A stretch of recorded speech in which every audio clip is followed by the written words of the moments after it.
If a door is able to open too far, it can damage the opposing wall.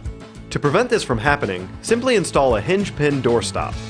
For this quick and easy project, you will need a hinge pin doorstop, either a flathead screwdriver or a small punch, and a hammer.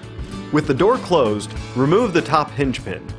You can remove this by either gently wedging a flathead screwdriver up into the hinge or by using a punch from below the hinge and tapping it up with a hammer. Once the pin is removed, take the new hinge pin doorstop and align it to the top of the hinge with the stopper facing the wall.